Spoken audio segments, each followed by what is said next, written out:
Hola, ¿qué tal amigos, amigas de Somos BCN, la agenda cultural de la Biblioteca del Congreso de la Nación? Una semana más y la última de este año 2021 en que estamos compartiendo con todos ustedes, con todas ustedes, esto que hacemos cada semana, que es difundir las actividades de nuestra casa, de la Biblioteca del Congreso de la Nación. Mi nombre es Sebastián Calderón y como cada semana me acompaña mi coequiper amigo Matías Bolovics. ¿Cómo estás? ¿Cómo andás, Sebastián? Un saludo a vos, un abrazo para vos y para todos los que nos están oyendo y escuchando por última vez en el año, vamos a decir esto. Y bueno, todo concluye al fin, decía la canción, así que una linda temporada de Somos BCN. Así es, hemos podido sostener este espacio desde la virtualidad, ya en estos últimos meses, retornando paulatinamente a la presencialidad. Por eso me encuentro hoy en el estudio Emilio Corbier de BCN Radio, la emisora de la Biblioteca del Congreso de la Nación, desde donde esperamos prontamente transmitir en vivo, como lo hacíamos antes de la pandemia. Bueno, Mati, ¿qué tenemos para compartir en esta última semana? Bueno, hoy ahora a la tarde va a estar, estuve con Guillermo Weiss, que es nuestro compañero de la Dirección de Gestión Cultural. Va a haber un evento que tiene que ver con la obra de María Teresa Andrueto en la sala Pintura, una interrelación entre la palabra y la imagen. Es un relato, un audio relato que grabado por la propia María Teresa Andrueto, de Germán Gargano, perdón, que era un pintor que era preso político y que aprendió a pintar y hizo parte de su obra cuando estaba detenido acá en la Argentina y que tiene que ver con todo ese. Por eso se llama Escribir y Pintar a Distancia, no porque es un evento online, sino porque se hacía, fue asincrónico y que María Teresa Andrueto le puso voz a ese relato. Ahí está. Bueno, yo por mi parte estuve ahí conversando con quienes estuvieron protagonizando la semana pasada la presentación de un libro que tiene que ver con las voces, los testimonios de las primeras legisladoras que fueron parte del Congreso de la Nación. Así que vamos a estar compartiendo un ratito esa conversación muy interesante que tiene que ver, ¿no?, con la igualdad del derecho al voto de las mujeres, de la representación también de las mujeres en nuestra casa, en el Congreso de la Nación, en las dos cámaras, tanto en diputados como en el Senado de la Nación, algo que ha sido una conquista hace más de 70 años y que, bueno, va avanzando cada vez más. Sí, es una obra muy interesante que hicieron nuestras compañeras de la Biblioteca del Congreso y es visibilizar justamente el rol de las mujeres como legisladoras y que tiene todo el raconto de todas las intervenciones que datan y están documentadas en el libro de actas de las asambleas y las comisiones legislativas. Así que es algo desde el punto de vista histórico muy valioso y desde el punto de vista de esta nueva lucha por la igualdad de géneros y la visibilización de la mujer también es algo muy valioso y es un aporte que hace la Biblioteca del Congreso. Bueno, está hecha la invitación entonces para la propuesta del día de hoy. Si te parece, nos metemos de lleno en el contenido. Dale. Vamos.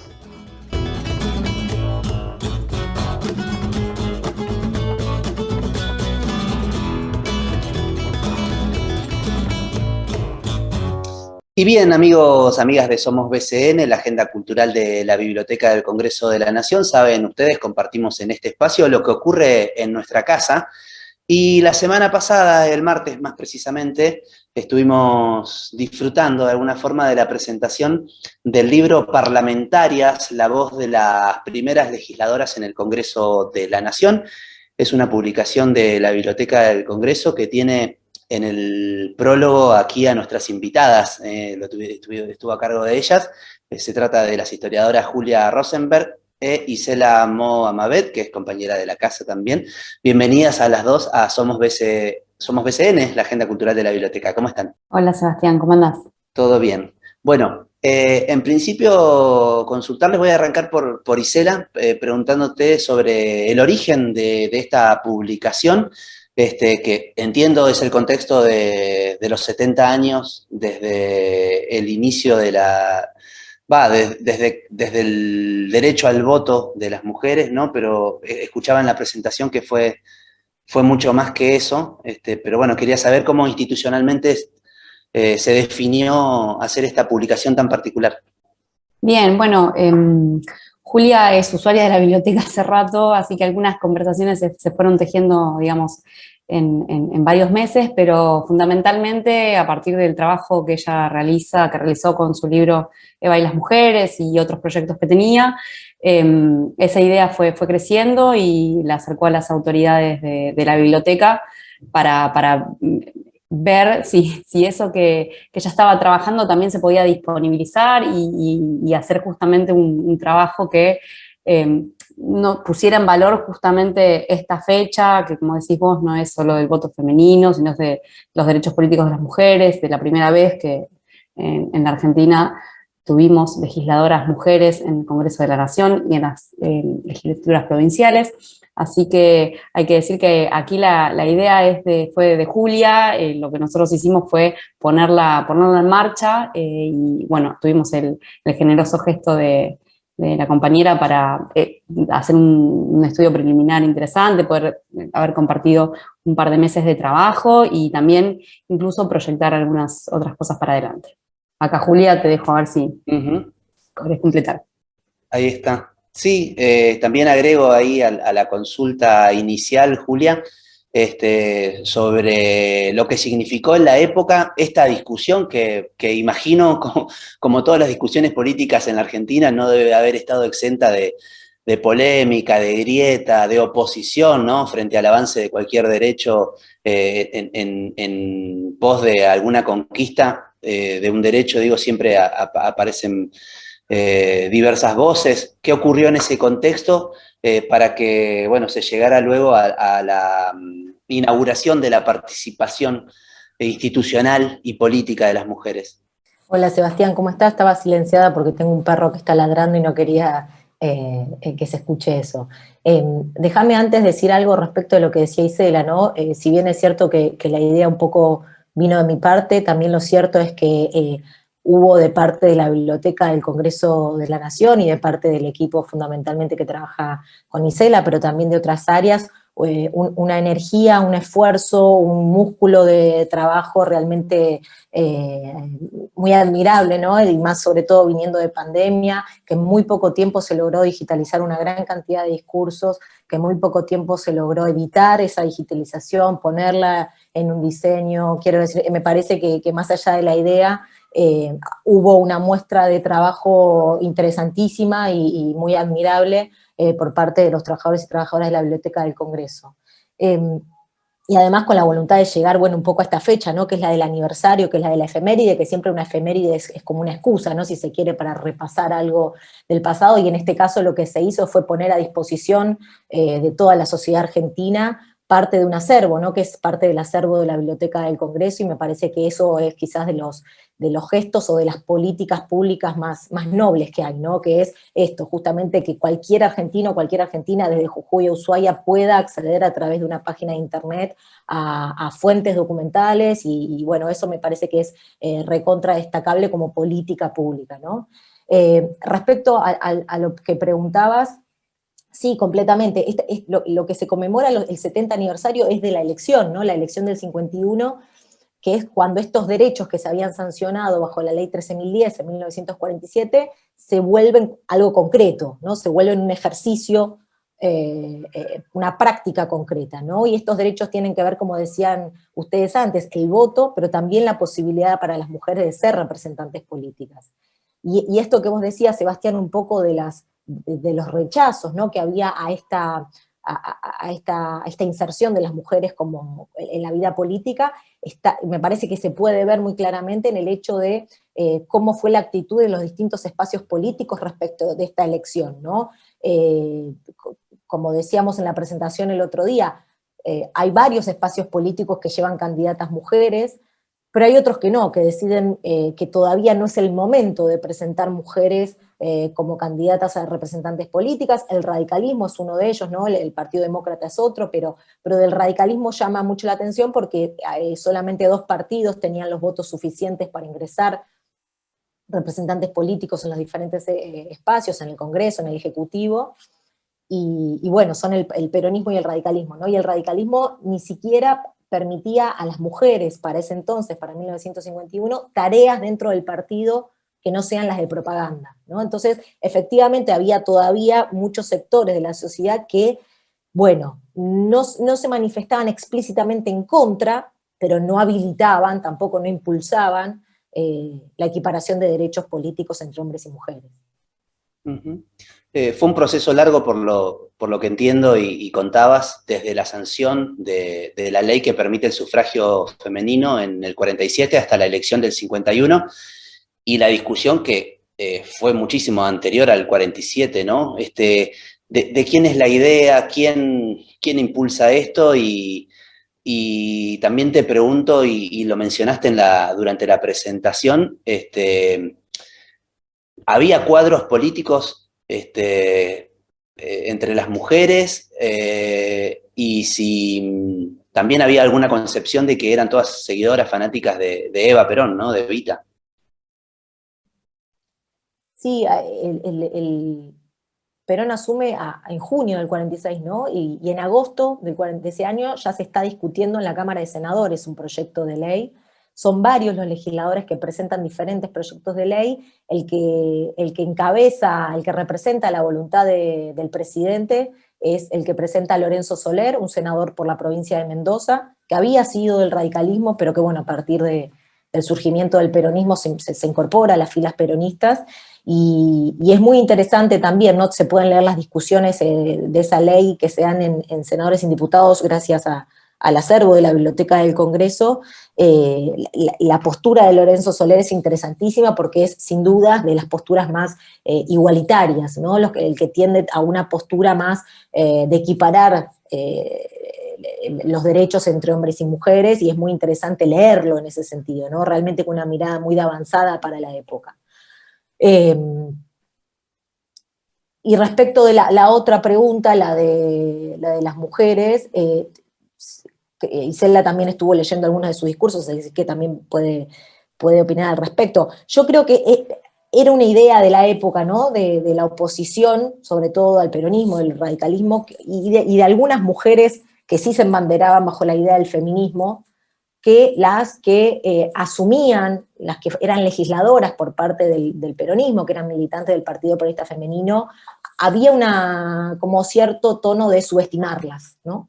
Lo había en la época y también lo hay, lastimosamente, en ciertos estudios, en ciertos autores más actuales, que cuando ven hacia ese periodo y trabajan muy por arriba, ¿no? Porque no hay un trabajo muy detallado sobre estas legisladoras, las pocas que lo han abordado tienden a pensar a estas mujeres como meramente seguidoras de Eva Perón, ¿no? Como aquellas que simplemente se encolumnaron detrás de su conducción y que buena parte de su trabajo tuvo que ver con seguir al líder, ¿no? Como que me parece que es una idea que también estuvo alrededor del peronismo, ¿no? Esta idea de que eran manipulables las masas, ¿no? Es una vieja idea del peronismo de pensar al populismo como un movimiento que simplemente sigue un líder y que ese pueblo entonces es prácticamente, no sé si analfabeto, pero bárbaro por seguir ciegamente un líder, ¿no? Me parece que hay algo de eso, no así, porque esas son miradas ya un poco que han quedado viejas,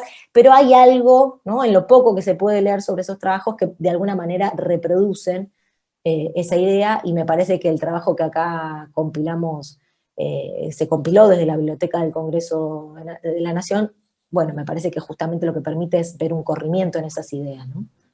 Uh-huh. A ver, Isela, te pregunto tu percepción en relación a esto y agrego a la pregunta, ¿cuáles fueron las primeras iniciativas que propusieron tratar al momento de asumir y ocupar las bancas estas primeras mujeres legisladoras? Mira,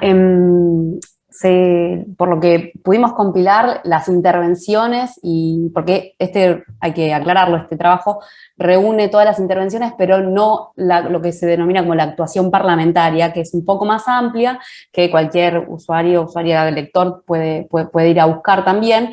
En este caso, esas intervenciones son de lo más variadas, y hay algunos proyectos bastante importantes.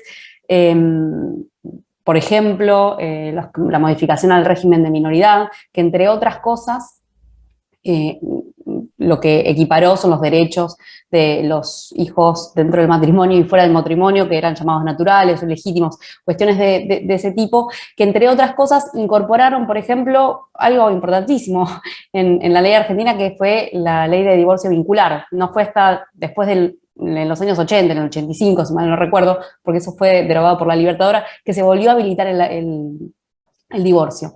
Y esto no estaba inicialmente en los proyectos, por ejemplo, en el primer borrador, en el primer proyecto de ley que se gira al Congreso. Ese proyecto en particular lo presenta Delia Parodi, que es una quizás de las que más sabemos, de las que más registro y más investigado hay, pero entre otras cosas lo que también sabemos es que al calor de esas discusiones se incorpora este artículo tan importante para los derechos de las mujeres, para repensar y pensar cómo el peronismo pensó la familia también, digo, temas grandes, ¿no?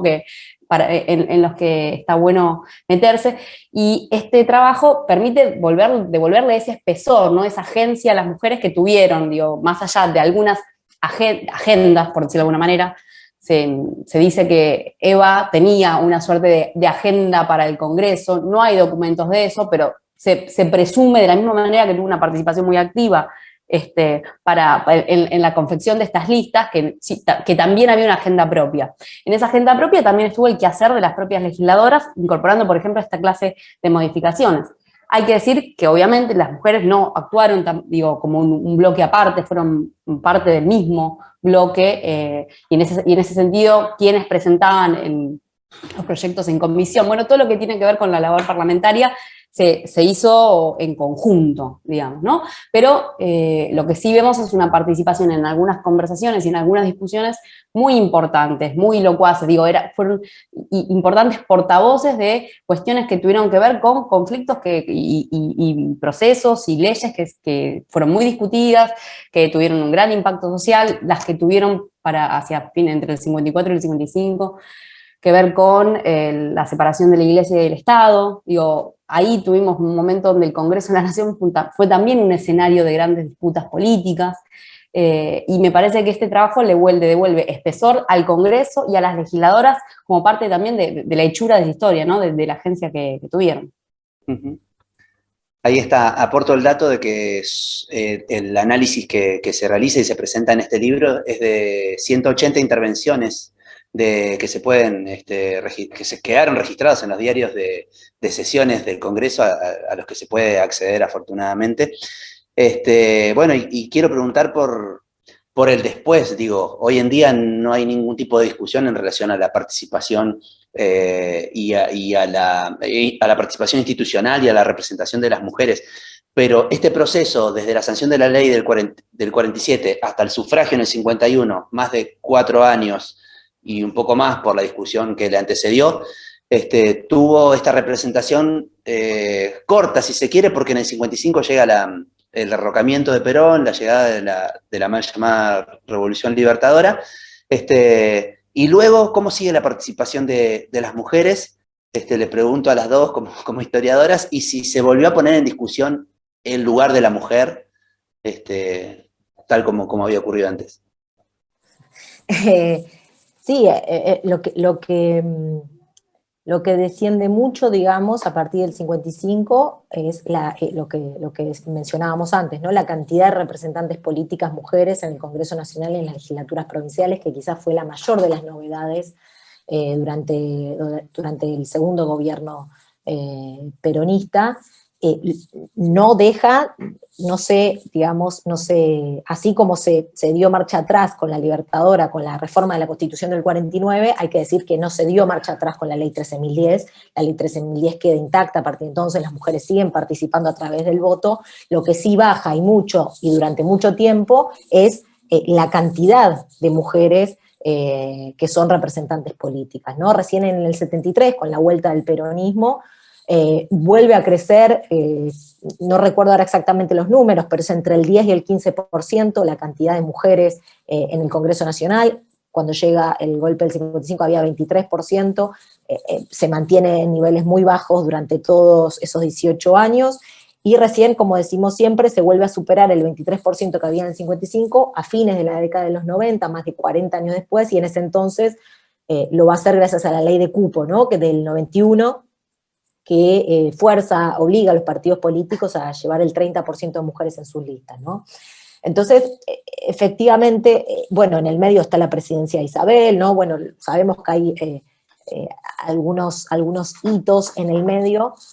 Lo que sí es cierto es que me parece que de lo que da cuenta la necesidad de sancionar una ley en el año 91, como la ley de cupo, o posteriormente la ley de paridad, es de que efectivamente hay un derecho garantizado, que es el derecho desde la 13.010, pero que eso no significa que ese derecho necesariamente se cumpla, ¿no? Digo, diferenciar un poco entre una ley, entre lo que es un texto en un papel, y que después ese derecho se vuelva algo concreto y material, ¿no? Me parece que justamente de lo que nos está hablando la ley de cupo del 91 y la ley de paridad posterior es de que no basta con la ley, sino que después además hay que garantizar que esos derechos se conviertan en algo concreto, ¿no? Y ahí aparece la política, y ahí aparece, bueno, las diferentes luchas que se dan por lo bajo para que esos derechos, bueno, se efectivicen.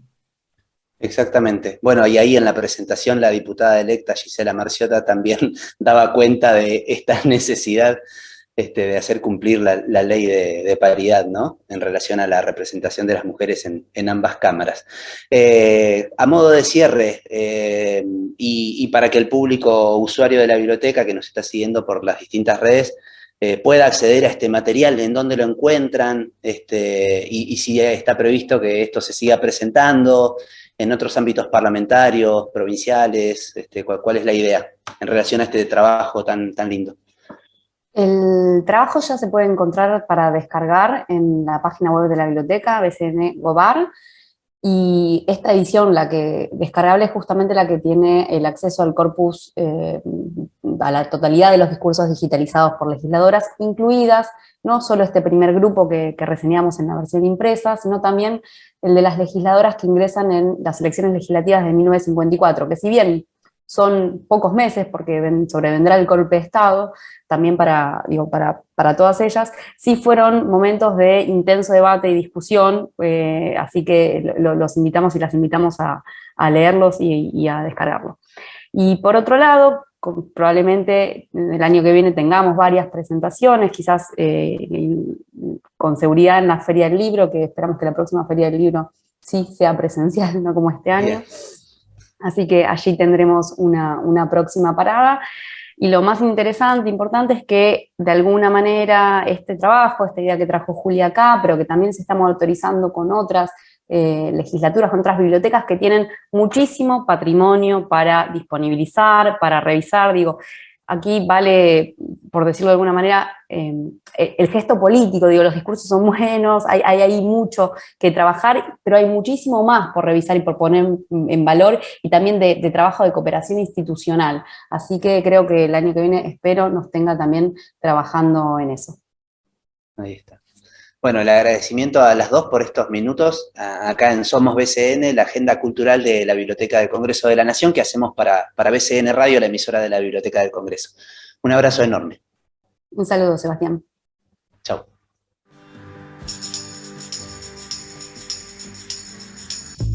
BCN Radio, la radio de la Biblioteca del Congreso de la Nación. Bueno, seguimos en Somos BCN, y hoy lunes a las 19 horas va a ser el momento de la obra de María Teresa Andrueto en la Sala de la Pintura.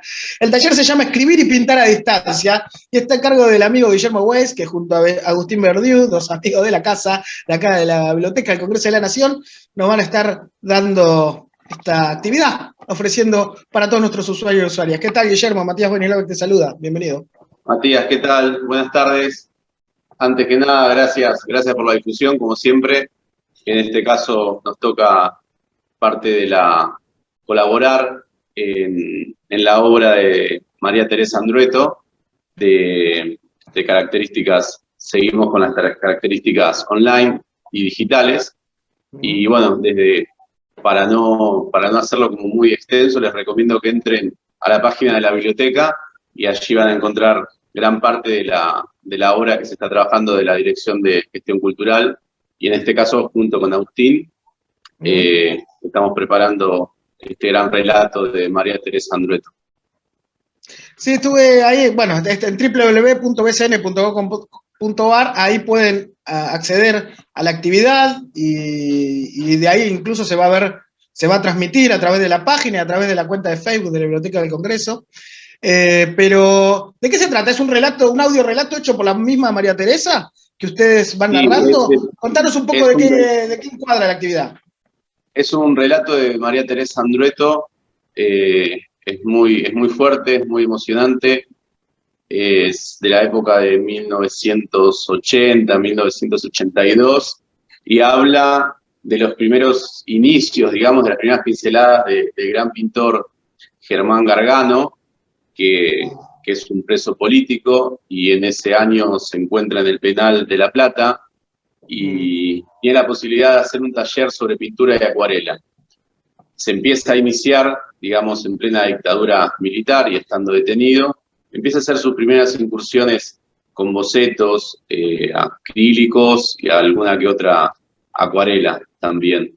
Y un primo de él, un primo muy cercano, tiene la gran idea de que Carlos Gorrerena, el gran pintor argentino ya fallecido, le dé clases por correspondencia a Germán. O sea, algo increíble donde después en el trabajo vamos a contar bien cómo era el método y demás, pero bueno, eran cartas ocultas que tenían que llevar los padres de Gargano a la prisión, porque obviamente no podía tener contacto con gente de afuera, y ese es el motivo por los cuales la comunicación era con todo un método que después lo vamos a contar con Agustín. Pero bueno, increíble cómo pudo hacer sus primeras pinceladas y sus primeros estudios. O sea, estudió a distancia en el penal de La Plata. Y María Teresa Andrueto lo relata de una forma muy emocionante, y es increíble lo que pudo hacer desde la prisión, ¿no? Es muy fuerte, es muy emocionante por la época, es muy emocionante porque después Germán Gargano sale y explota totalmente en 3-4 años, gana uno de los premios más importantes del país, y bueno, hoy es un referente de Argentina y de Latinoamérica. Y a mí me toca el hermoso relato muy de cerca, por haber estado en el taller de Gorrerena, y porque, bueno, me toca ilustrarlo. Así que es doble emoción, digamos. Es muy fuerte, la verdad que es un laburo muy interesante, muy lindo, y forma parte de varios relatos que tiene María Teresa. A mí me tocó de Germán Gargano. Bueno, Guillermo es arquitecto y es pintor, se dedica a la pintura, a las artes visuales, y además hace talleres de pintura en el espacio cultural del BCN y de modo particular. Y bueno, justo en el 2006 hiciste este taller con Carlos, que ya está fallecido. Sí, yo tuve la gran posibilidad de hacer el taller, como se le decía en el ambiente con Gorri, de crítica, porque nada, él me dijo que una de las condición sine qua non es que no me iba a enseñar a pintar, porque era una experiencia que me recomendaba él que yo haga de forma particular, a veces llamado autodidacta, o mal llamado autodidacta, pero bueno, fui directamente con mis obras que tenía, sin haber ido a ningún taller, y con incluso gente que había estudiado también con Gargano. Claro. Poníamos la obra y empezaba él con la crítica, y seguíamos unas 10 o 15 personas que participábamos en el taller de crítica de obras que llevábamos en conjunto, o de los alumnos de Gorri. Así que estuve esos 2 años en el taller de digamos, como de autocrítica y de crítica de varias obras. Muy, muy interesante, sí. Ahí me contacté con... Sí. Claro, más que formación autodidacta sería más ecléctica, digamos, como de variantes que uno va armando y va haciendo su propia impronta, sería. Sí, totalmente. Hace poco hablamos con un amigo que es bastante entendido en historia del arte y demás, que me decía, bueno, en realidad serías autodidacta si estarías en medio de una selva y no tendrías contacto ni con los museos que tuviste vos, ni con los pintores, ni con la gente, ni con la carrera de arquitectura. Entonces, cuando uno se pone a pensar todas esas cosas, claro, la palabra autodidacta es como un poco un poco fuera de tono en realidad, es que no me senté en ningún taller a que alguien exactamente me enseñe o me explique alguna técnica de pintura, pero al haber tenido la posibilidad de estar en varios museos, en varios talleres, de recorrer, de pintar, incluso acá en mi taller particular, con mis compañeros de trabajo, que son escultores y demás, te vas formando todo el tiempo. Entonces es como uno tiene la posibilidad esa de estar en contacto permanente. Y también dando clases aprendes un montón. Eso Claro. es. Mis clases son 100%, Te seguís formando. 5% así de pincel en mano, de boceto y demás. No es que no uso teoría, pero en realidad la teoría se usa también pintando, Matías, focalizándolo ahí. Claro, te vas formando también dando clases. Totalmente, sí, es así. ¿Y cuál es para alguien que es un total ignorante de la materia, pero cuál es tu especialidad dentro de las artes visuales, la pintura? ¿Qué técnica te enfocás? Parte de mi obra es, acá justamente tengo atrás una obra de gran tamaño que la estamos preparando con Agustín, porque Agustín hace las partes de curador, y eso quería mencionar que fue muy buena la tarea que hicimos en conjunto para este relato. Uh-huh. Y este cuadro, bueno, se termina en unas horas, digamos, o en lo que lleve el tiempo, pero esto es 100% acrílico. Esto es, voy a llevar un poquito el teléfono para... Sí, se ve un poco. Sí. ¿Eso es tu autoría? Sí. Esto es, no sé si puedo adelantar mucho de qué se trata. No me spoilee, Weiss. No me spoilee que soy a la tarde la actividad. No puedo, por eso me agarraste con las manos pintando. Así que, bueno, es un adelanto de lo que va a venir en unas horas. Pero, como te decía antes, 95% acrílico, 5% de acuarela y algún boceto también ahí perdido con tintas y demás. Tengo realizado un par de talleres también con un gran formador, Pito Campos, un gran formador de acuarelas argentino, y bueno, y varias cosas que encaré en estos años, pero si me preguntás, Matías, es como un casi 95% acrílico, que es lo que hago desde jovencito, digamos. ¿Y al artista cómo le pegó el encierro obligado de la pandemia? ¿Fue una etapa creativa o fue una etapa al revés? Porque depende a quién le pegó distinto. Sí, primero fue una etapa bastante fuerte de incertidumbre, una etapa que bueno, de desconocimiento total de lo que, como la gran mayoría, pero después esas cosas mágicas de acercarme con la acuarela, con las tintas. Mi mujer y mi nene me regalaron varios sets hermosos de tinta, de acuarela, de hojas y demás, como esos envíos que te llegan a tu casa y vos decías, bueno, tengo esto, tengo las hojas, tengo el tiempo a la noche, y empezó a usar casi todas las noches, casi todas las madrugadas para pintar, para incursionar en la acuarela, en los bocetos, en los croquis, así que digamos que noche por media tuve 1 o 2 meses así como con un rumbo perdido, y después me puse a trabajar, a estudiar. No tenía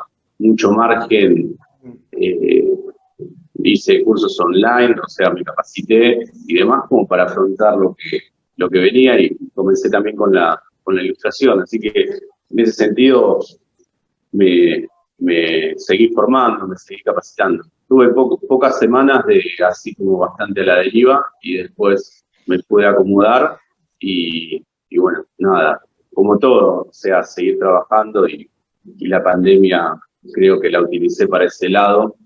Productiva. Bueno, cuidando la salud también, ¿no? O sea, claro. Sí, productivo, cuidándonos entre todos. Es una etapa bastante como para adentro, o sea, es una demostración más de cómo el arte y la cultura en general ayudó a transitar el aislamiento de alguna forma, digamos, ¿no? Totalmente, Matías, sí, si yo no hubiese tenido la herramienta de poder pintar o de tener la posibilidad de bocetar y de seguir con la acuarela y seguir experimentando, ya no por una parte profesional, sino por una parte espiritual, o sea, por lo que uno necesita hacer. Se me hubiese complicado muchísimo si no tenía esta herramienta, por eso cuando doy los talleres en la biblioteca o en forma particular, siempre recomiendo volver a la lectura, volver al boceto, al dibujo, porque es algo que nos ayuda muchísimo. Y el año pasado y también fue un pilar, más allá de la familia, un pilar importantísimo, sí. Si no, creo que me hubiese costado mucho, sí. Y volviendo a la actividad de hoy, de esta tarde, 19 horas, la muestra es parte de la muestra virtual La Escribiente, ¿no? De María Teresa Andrueto. Sí, y bueno, entonces va a ser un recorrido, podemos decir, de la palabra a la imagen, de la imagen a la palabra. Van a estar ahí dialogando entre sí.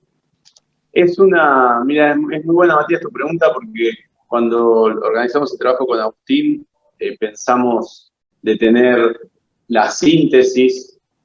El relato no es muy largo, serán unos 6 o 7 minutos. Entonces, lo que queríamos hacer eran unas capturas de ilustración, pero usando las letras, usando las palabras, ya que es una de las grandes pintoras argentinas, Andrueto, decidimos usar el formato de palabras y letras como para contar la ilustración, más allá de unos bocetos, con fondos coloridos y demás, pero manteniendo una síntesis en la ilustración. Una de las cosas que tenés que tener es mucha determinación y síntesis. Entonces, una historia que viene contando de 3 o 4 minutos, vos la tenés que bajar, o sea, al papel, a la ilustración, como muy sintética. Y en este caso, se habla mucho de cartas, que van y vienen, de los relatos. Es muy interesante la pregunta, pero tenés que contar sutilmente y directamente que Andrueto no lo está escribiendo, sino que es un relato que sale de una serie de trabajos de ella en una radio. Entonces, la escribiente en este caso es un relato desde la radio, y después ubicarse en la década del 80, que es donde sucede esto. Tenés la radio, tenés toda la historia de Andrueto, o sea que es muy fuerte por la cantidad de ediciones, de libros y demás que tiene, y después, en un lugar del penal de La Plata, como Germán Gargano, como preso político, empieza a pintar de la mano de un consagradísimo Carlos Gorriarena. O sea, tenés como 3 mundos distintos que tenés que bajarlo muy sintético, o sea, no podés empezar a contar, y es la forma que lo vemos con Agustín, ¿no? Del trabajo final. O sea, los trabajos son, después se realizan bocetos de tinta, como un brainstorming, digamos, de bocetos de tinta de cosa bastante rústica, después se baja ya al papel de la ilustración y demás, lo tenés que contar muy sintéticamente y con poco elemento, porque vos ves la ilustración y junto al relato tendrían como que interpretarlo sin explicar tanto, o sea... Claro, que la imagen hable de por sí. Que la imagen hable, claro, por sí, y en ese caso, a veces, la mayoría de las ilustraciones terminan con las frases, en este caso de María Teresa Andrueto, que tiene los mejores ilustradores, ella trabaja con un equipo increíble, y bueno, ella termina escribiendo en la misma sección donde se hace la imagen, pero en este caso no, porque ella está contando, o sea, ella está contando radialmente. Entonces, las palabras y las letras las terminamos nosotros. O sea, algo que me di cuenta mientras lo estábamos armando.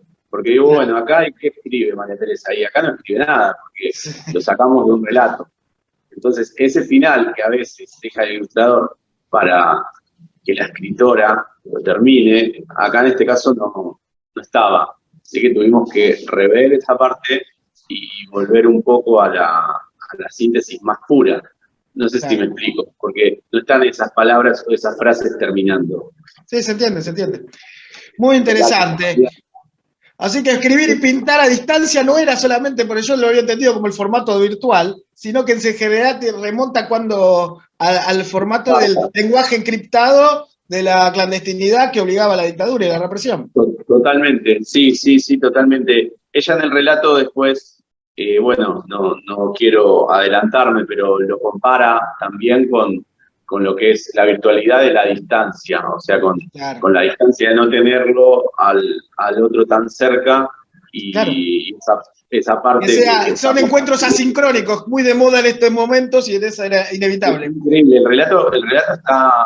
Los invito a que lo escuchen porque el relato es muy emotivo, es muy fuerte y al final sí se empareja un poco con esta situación online y demás. Pero fue un trabajo bastante emotivo, te vuelvo a repetir, a mí me toca muy de cerca, al haber formado parte del taller de Carlos Borrerena. Y bueno, y después Germán Gargano como pintor también, nada, increíble, y María Teresa Andretto ni hablar. Así que es como estar trabajando así con los mejores, digamos, es muy fuerte. Y sobre todo después una pequeña cosita que cuando uno se pone a investigar, dice, bueno, prisión, todo oscuro, empieza a hacer Germán Gargano sus primeras cosas oscuras porque está en prisión, no pintaba para nada oscuro, no era algo dark, no era algo pesimista para nada. Se usaba colores, estaba buenísimo lo que estaba pintando y tengo entendido que era un lugar como bastante pequeño, obviamente poca luz, pero eso es una cosa para rescatar también, que cuando empezamos a estudiar esto dijimos, bueno, ¿qué es lo que empieza a pintar, no? Claro. ¿Qué es lo que él se empieza a imaginar y empieza a proyectar? Y bueno, nada, eso también nos sirvió bastante como para arrancar porque no era para nada algo negativo, fue siempre una persona como muy caracterizada por ese envión y sabía que en algún momento iba a salir en libertad, así que nada, usaba los colores como muy vivos desde el principio. Y eso fue bastante importante para trabajar todas las distintas etapas de este trabajo. Perfecto. Y no ponerse en un lugar que, o sea, uno se pone en el lugar como profesional, pero decís, bueno, yo estoy en mi casa, o sea, estoy haciendo una historia de una persona que había estado más de 7 años presa, o sea, muy fuerte, o sea, toda la cabeza, todas esas cosas, cómo lo podés pasar de forma positiva al relato final. Eso también nos ayudó bastante a hacer el trabajo. Bueno, Guillermo, quedó hecha la presentación. Ahora nomás, a las 19 horas, está el evento transmitido por la página web y por el Facebook, la cuenta de Facebook Biblioteca del Congreso. Así que todos los éxitos. Buenísimo, Matías, muy amable como siempre, gracias por la difusión. Y hay un juego bastante interesante, un juego interactivo en la página de la biblioteca, en esta hermosa muestra de la escribiente, así que los invito a todos y a todas que se pongan un poquito a jugar ahí con una maquinita y unos botones que hay. Bueno, viene como bonus track. Muy bien. Entonces, muchísimas gracias, Guillermo. Un abrazo grande. A ustedes, gracias como siempre. Pasó Guillermo Weiss, la obra de María Teresa Andretto en la sala de la pintura, esta tarde, a las 19 horas, Escribir y pintar a distancia, por la Biblioteca del Congreso de la Nación. Bueno, y en este cierre de temporada de Somos BCN se acaba el 2021 y no nos podíamos despedir sin hablar con la subdirectora de Prensa y Difusión, con la compañera Mariana Cacha, para hacer un pequeño cierre de este año tan particular y tan atareado a la vez. Así que, ¿qué tal, Mariana? ¿Cómo andás? Muy bien, un saludo para todos y todas. La verdad que sí, este es un fin de año que parece que empezó el año, que estamos, no sé, que se juntaron todas las actividades, todo lo que no se pudo hacer se hace ahora, venimos de un año y medio de pandemia.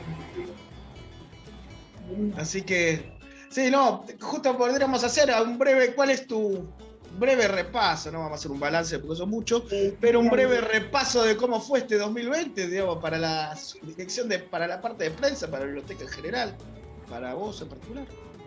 Bueno, mira, ayer estaba pensando, digo, bueno, a ver, empecé a hacer yo el repaso mío, personal, puede ser largo, no me aburrir, y bueno, el resumen sería, Mati, hace muchos años que trabajamos juntos, así que vivimos muchos vaivenes, cambios políticos, cambios de autoridades a nivel nacional, a nivel de la biblioteca, en la selección. Y con todos esos cambios, eran muchos, algunos más bruscos, otros más tranquilos, el equipo de la selección de prensa siguió laburando, adaptándose a los cambios, adaptándose a los problemas, adaptándose a todo, y en términos futbolísticos diría, nos pusimos toda la camiseta para sacar, en este caso la radio adelante, y todo el trabajo de prensa. Entonces me parece que eso es lo más, desde que empezó la radio hace muchos años, que empezó como un proyecto chiquito, en ese momento con quienes estaban en autoridades, que empezamos con Emilio Cordier, luego con Fabián Teco, una especie que yo, pero todo el equipo de laburo, con alguna gente que se fue y que vino, pero seguimos siendo los mismos, que por lo menos con las mismas intenciones de sacar adelante el laburo. En pandemia fue el cambio más brusco, creo, para la humanidad, para todo el mundo y para nosotros también. Así que bueno, ese cambio brusco también lo supimos surfear.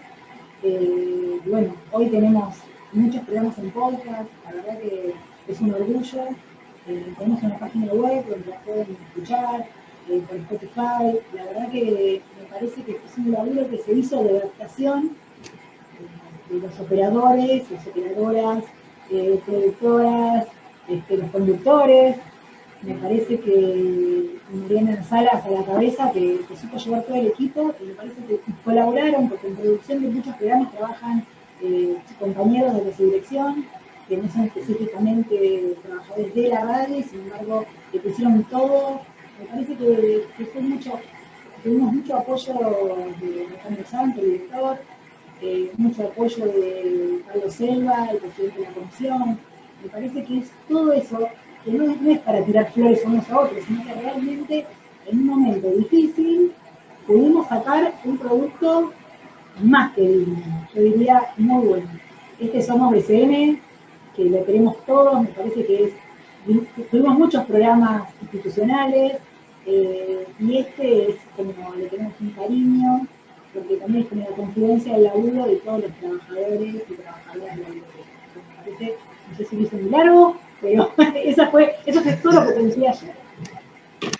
Sí, afortunadamente, porque esto tiene que ver con lo que viene, pudimos casi cerrar el año, volviendo a transmitir en vivo después de mucho tiempo, digamos ahí en la noche de los museos.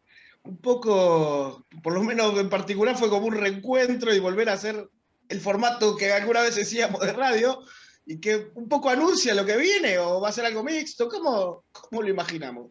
Bueno, mi mayor deseo, y creo que el de Mariana Salas y de todos los compañeros, es volvamos a todo lo presencial, y en especial la radio, ¿no? La radio y en vivo, todos en el estudio. Es un placer. Yo a veces voy y me siento en el estudio. Es como una cosa que está acá. Me parece que el programa, todos los programas en vivo sería en vivo. El programa está en el estudio, me parece que es fundamental. Y por supuesto, me parece que el Zoom es una herramienta, o todas las herramientas que tengamos para las notas que no se pueden hacer, en el estudio. Me parece que va a empezar un año donde va a ser la adaptación también. No sé qué pasará en la pandemia de solas, no sabemos. Capaz que en febrero estamos en casa, otra vez el Zoom, bueno.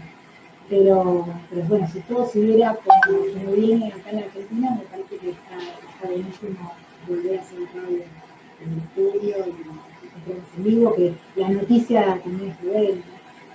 Y más allá de la radio, yo imagino que va a ser ahora una mixtura. Hay cambios que vinieron, que obligó la pandemia a acelerar, porque en realidad algunos ya venían de antes, pero como que se aceleraron y ahora ya son parte de la vida cotidiana y me imagino que algo va a quedar, digamos, o sea, como todo. Una síntesis, como se dice, ¿no? De lo viejo algo siempre queda. Y también, y a nivel prensa también, va a haber cambios, hubo cambios también que implementar y también va a haber que seguir el año que viene porque ha cambiado también la forma de comunicar en general, me parece. Totalmente, bueno, las redes sociales, no lo que digo, ¿no? Que las redes sociales tomaron un valor, que si bien era muy grande, como que en pandemia la forma de hacer prensa, las redes tomaron, que a veces también polémico, pero en nuestro caso, que es la comunicación institucional, de las redes sociales, o en los medios también, donde las páginas de los principales diarios tomaron más relevancia, la gente ya lee las noticias en Instagram o en las páginas de los diarios, entonces me parece que es fundamental estar ahí, y eso es lo que logramos, ¿no?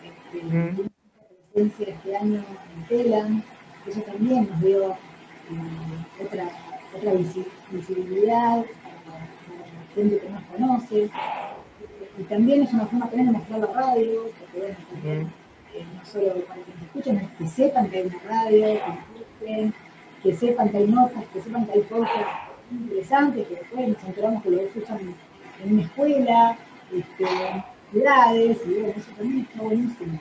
Pero eso también es parte de un laburo de muchos años y sobre todo, yo repito, de saber adaptarse, de poder adaptarnos a lo que vino, que era inesperado y que nadie sabía, no había un manual cómo hacer radio en pandemia, ni cómo hacer prensa en pandemia. Creo que cada uno, más allá de sus habilidades y conocimientos personales de cada uno que han estudiado, creo que todos le fueron buscando la vuelta para poder lograr ser un buen producto. Bueno, Mariana, te agradecemos mucho, digamos, desde el punto de vista, incluso desde el espacio de toda la BCN Radio, y como hacemos a todos como solemos hacer en otros programas, pero en este también, para esta reflexión final, los últimos segundos de esta nota son todos tuyos, de esta temporada 2021 de BCN Radio. Bueno, nada, deseo, no quiero repetir, les agradezco a todos, soy parte, somos un equipo que se fue consolidando, no es que somos ideales, sino que realmente se fue consolidando por la vida, que es la única manera, me parece, de llegar a un buen punto. Así que felicitaciones y bueno, un feliz año para todos los que nos escuchan y para todos los compañeros y compañeras. Que así sea. Nosotros seguimos con más Somos BCN. Y bien, amigos, amigas, llegamos al final de este Somos BCN. El agradecimiento, como siempre, a quienes están del otro lado, Mariana Salas, Mariana Afranchino, a todo el equipo de la Subdirección de Prensa y Difusión, a los operadores. También el agradecimiento, y la escuchábamos ahí a Mariana Nacacha, la subdirectora de Prensa y Difusión, haciendo un balance de lo que ha sido este año de trabajo para nosotros, ¿no? Exactamente, y en la voz de ella y en ese salud le mandamos un abrazo a todos los que hicieron posible Somos BCN, esta propuesta y toda la propuesta de BCN Radio y de la Subdirección de Prensa y Difusión. A todos nuestros compañeros les tenemos que mandar un abrazo así y por una muy buena temporada para lo que viene. La invitación es que sigan conectados con toda la propuesta de la Biblioteca del Congreso a través de www.bcn.gov.ar y nos estaremos reencontrando en el comienzo de una nueva temporada en el año 2022. Somos BCN. Somos la agenda cultural de la Biblioteca del Congreso de la Nación. Hasta el 2022. Chao. Chao. Programa producido por la Subdirección de Prensa y Difusión de la Biblioteca del Congreso de la Nación.